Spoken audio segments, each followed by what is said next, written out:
Okay, I'm reloaded. Big Dappuccino here. This is odds and ends number 36. I think that's right. The numbers are getting up there. We're gonna show the cars that we had in show and tell number 111. This is the premiums. I thought this was enough for a video as far as the main lines. And I hope you didn't want most of the main lines. It been seen on other people's channels, so let's get into it. First, we're gonna start with. Guess we should start with the cars now. We're gonna start with this 1968 Mazda Cosmo Sport from the Hot Wheels Premium Hot Wheels Boulevard series. This series, I know there's so many of them. And I have every car this series. I don't want that Volkswagen drag bus, but I do want that Subaru. So I don't know how hard that's going to get. In the past, the Subaru has been very hard to get when it's in sets like this. The Subaru, the Nissan Skyline, and usually, I want to say Dawson, not really, but the Skyline has been hard, and I want to say the Mercedes Benz in the past, the 190E, but oh well.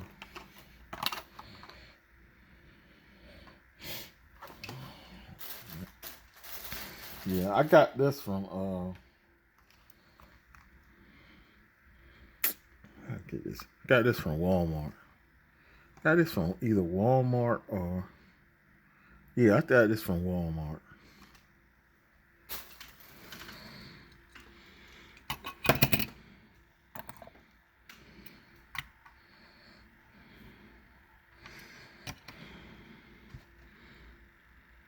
I don't have any examples of this casting.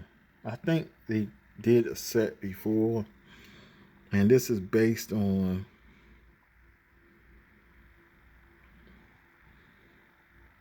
a brand new cast. It's based on a real car. It was not. I don't even think it was out in the U.S. To be honest, it was pretty much not in production for a long time, to be honest. And pretty much it was going to be replaced by the RX3 series going into the early 70s. So, and the RX3 series didn't last that long. RX7, it went through many changes, but it existed from I want to say from the 1970, the late 70s all the way until I think in America it ended in the late 90s. I want to say in Japan it kept in it was in production until like I think 2002. But this is where they first put the rotary engine. I think they put it in another car too, a smaller car, but this is what they were racing with. And it's okay.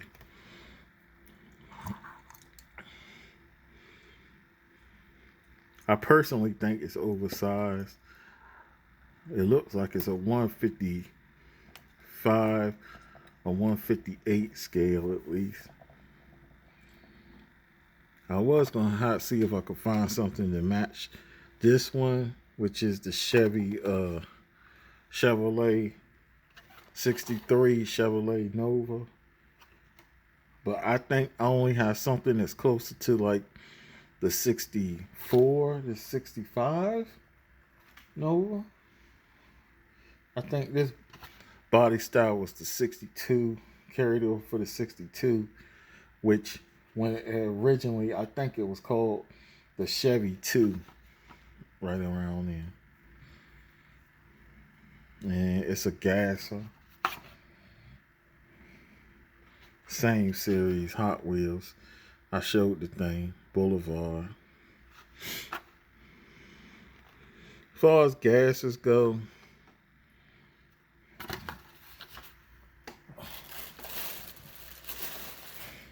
they're pretty much drag cars.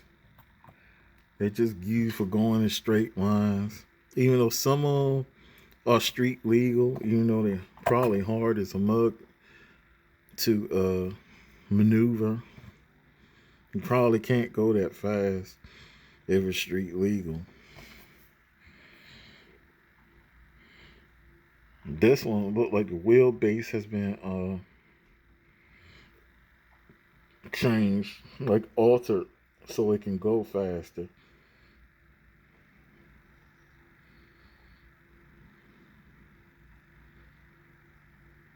So it can put bigger tire in it too. And it's got like the exposed headers. They're headers, I think.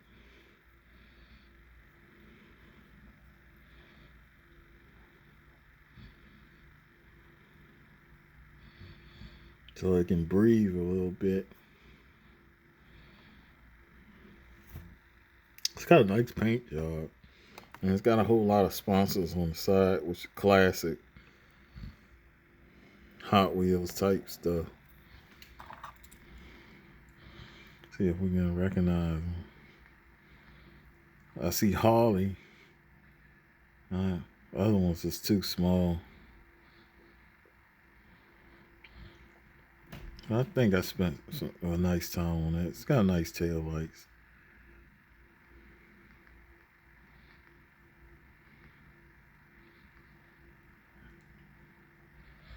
Is there a roll bar in here?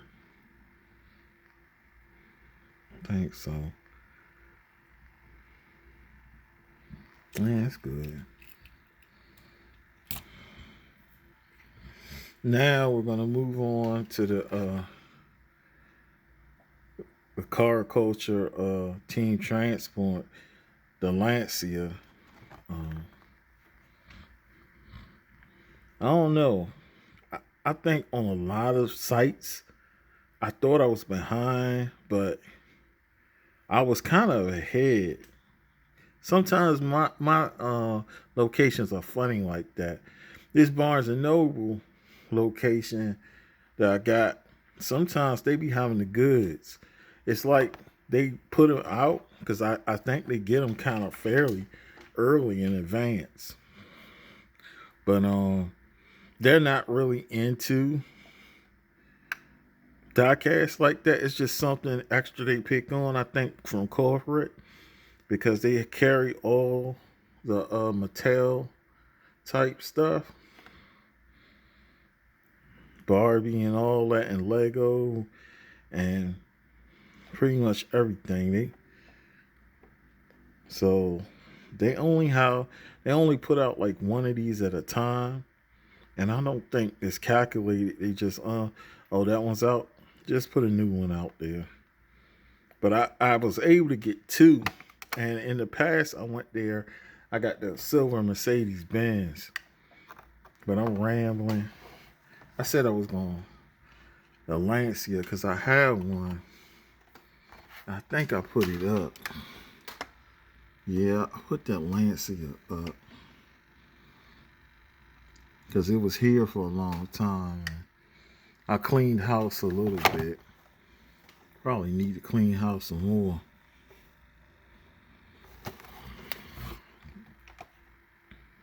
And it's got the Golf livery, which is real popular. Everybody likes the Golf livery. And like I said, the other two, the Skyline is right there. Probably getting dirty again. It stays dirty. Dusty, I should say. And the Mercury Cyclone, which I really like. I like the colors on this one. Even though I like the Skyline car. You know, I like the R33 and 34 casting more than the 32. This Lancia 037 is pretty cool. Mainly because of the livery. It's a rally car. Usually. So I don't know what configuration it's racing in right here supposed to be, but that's what it usually is a rally car.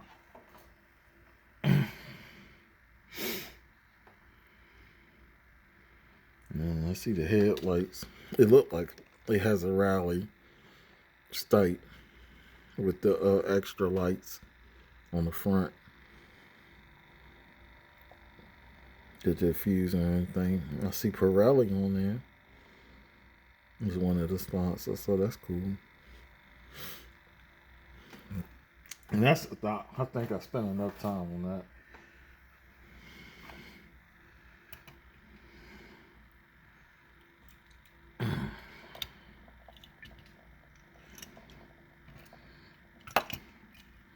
This is the carrier. I'm not really too.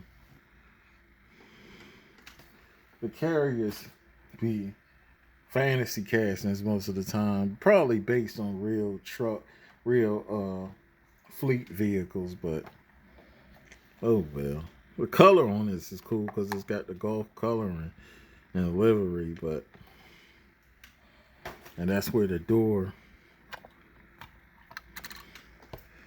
I think that's cool the way it's plenty of room in there too. They seem to do a better job because I remember I had some of these, I think, where the latch wasn't latching in and car was falling out, and they seem to be, quality control seems to be way up. So that's cool. And it's orange in the inside, so that's pretty cool.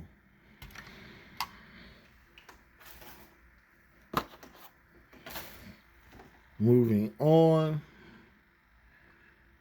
Next, we're going to do this, one of my Christine vehicles. I should have did them together, but I spread them apart.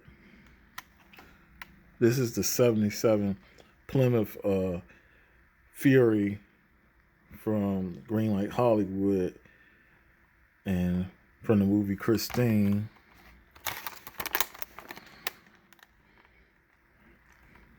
It is a 2020. Of course, we all know what happened last year that delayed a whole lot of stuff coming to the pigs. So let's get into it.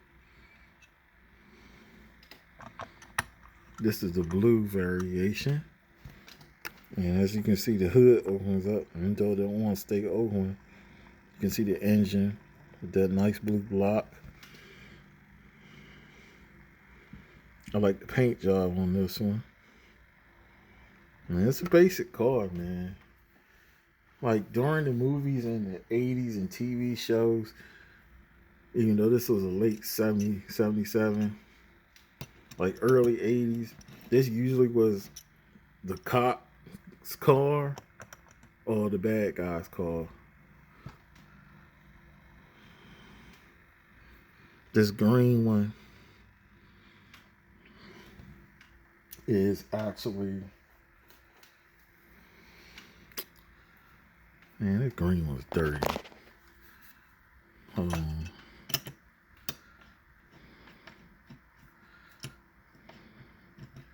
I swear I wiped this thing.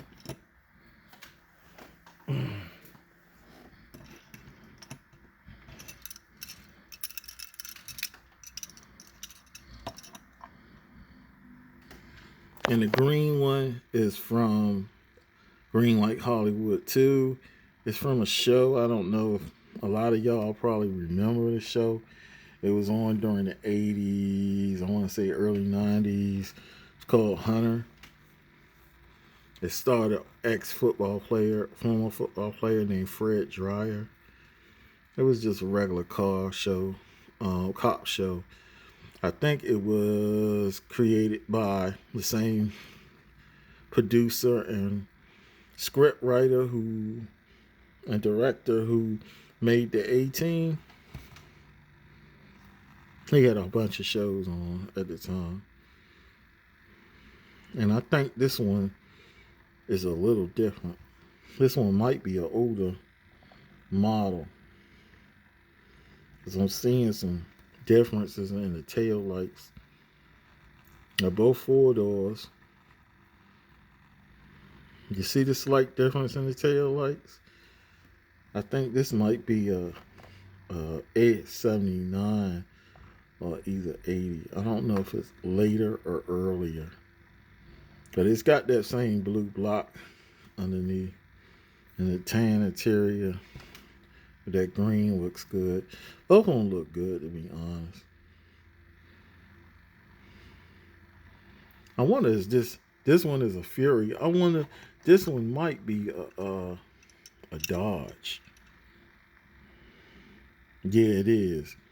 So this one is a Dodge Monaco, which is the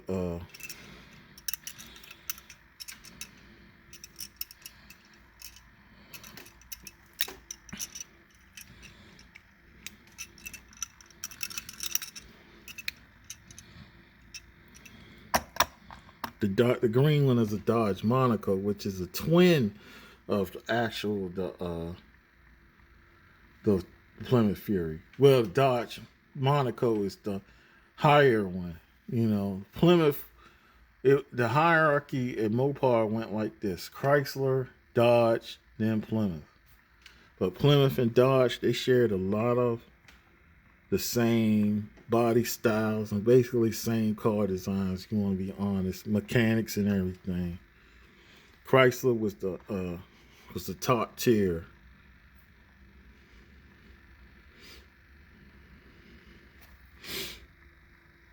So there wasn't that much difference between the Dodge Monaco and the Plymouth Fury at that time. Probably some cosmetic differences. Lights were a little different. That's all.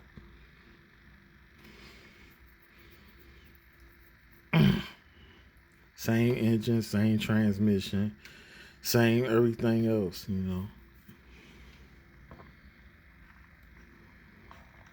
I think I spent enough time with that. So, with Greenlight, you get a good quality vehicle. And most of you who now collect premium or who have for many years know that I heard people say they had quality control issues with Greenlight. I had most of my quality control issues with Johnny Lightning or either Auto World. I'm gonna be honest with you. Or M2. Next, we're gonna do the something I've been really looking for the past couple of years. It's just been very expensive to get on eBay or Amazon, and it just popped up. I guess a newer. They just redid the cast and re-released one, and it is a 1969. Yeah, it's a 1969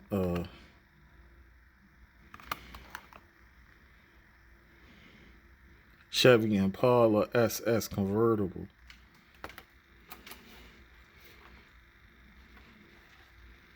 In a dark green. I ain't say the color for the, but they don't show the other colors for the other one. Greenlight don't. It's in a Phantom green poly. Because these Johnny Lightning series, they usually do it with the gold collection, but vintage muscle cars sometimes they'll try to give you a realistic color that they really use and stuff. And it's basic model. It's clean. It's got red line tires, stock rims, stock bags or whatever, wheels.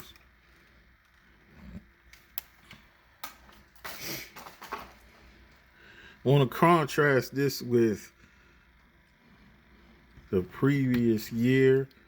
This is a 68 Chevy Impala hardtop. I think this is a SS2. And it was taken from the Vintage 10 series, collector series, I think they call it. And you can see the differences in the 68 and the 69 on the right. and just how things changed. The black one, unfortunately, the hood does not open. Um, Next, we're gonna contrast that with, even though it's a low rider. Once I fix these wheels,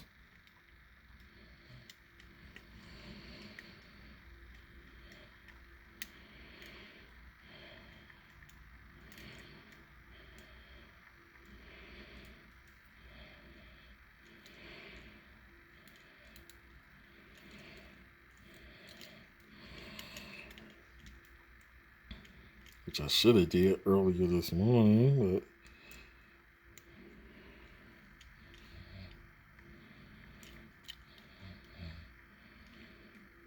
it's the only thing about Greenlight. They did these low rider models, and their wheels are already skinny. So they decided to do a low rider model, and their wheels are so skinny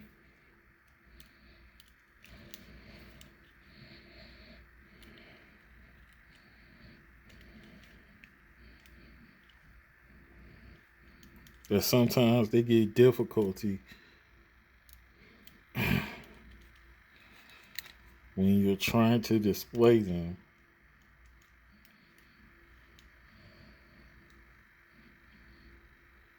And the wheels are not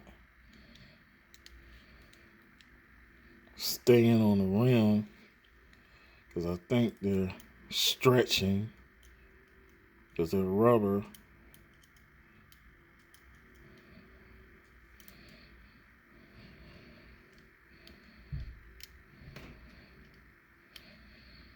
I think I almost got it.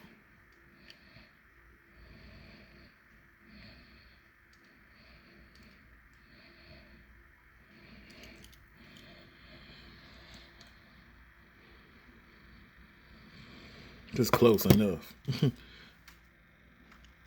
Hey, I gotta open the hood again. So on the other side, the lowrider is a black 1970 Impala.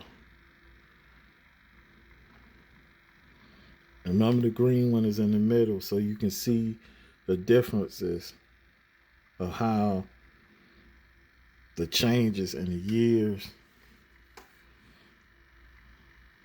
You got 1968, 1969, and 1970.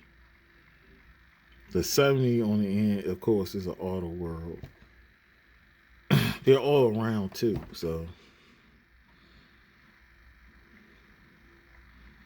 probably spending too much time on this, but oh well. Also, you like, what's the big deal? It's a big deal for me because my father owned a 65. He owned a 66 or 65. He owned both actually, Impala. Then he got a 67. Then he got a 68. Sometimes at the same time. And then the last one he had was a 69, which he got rid of when I want to say, before I got out of grade school. Before I got out of sixth grade. So he went and he changed up and he started getting, he got Plymouths first. He was dealing with Plymouths, Furies. He had a 67, 68, and 69. And then he got a 72. And then he started dealing with Oldsmobiles. He got a 74 and a 77. I want to say 77 or 78. In between that, he had a Javelin and something else. I think a Javelin, a Colvert, a Chevrolet Colvert, and something else. I forgot. He had a couple of cars that he just fixed up and just sold straight up. But I'm rambling, so let's keep on.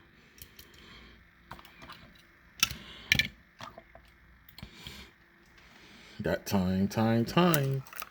And last but not least, we have Christine, which is an Auto World.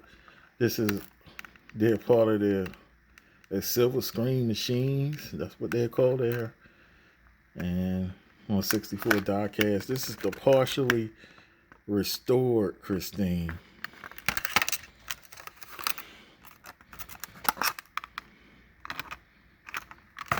I'm not focusing, like I don't know what.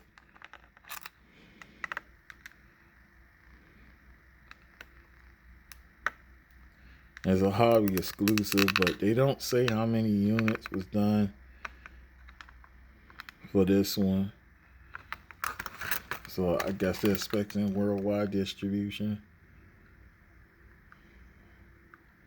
This is just telling about the movie. It wasn't all true. It was a Stephen King book. But it's the partially restored Christine. I can see it got the cool patina, and it's got the wheels are kind of mixed match. One of the white walls is thin, the others are thick. You can see all the supposed to be weathering, all the attention that was done to that. They did a very good job on this. And just to show you the difference right quick, because I've probably been rambling too much. This here is the restored Christine. It's an Auto World too. And it's from a couple of years ago. I didn't show the, but this one just came out in 2020. I had this one, I think, since I want to say 2018.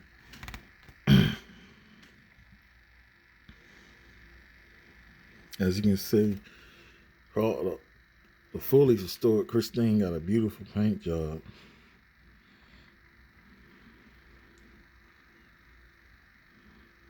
And with that said, that's pretty much it. Probably should have spent more time on it, but oh well. You know the model here. Show a little love for the diecast. Not the best diecast channel, not the worst either. Want to thank the subscribers, random viewers. I encourage you to subscribe to the channel. Hit the notification button so you can have access to all the content. Until the next time, this has been Odds and Ends, number 36. Big Dappuccino, signing out.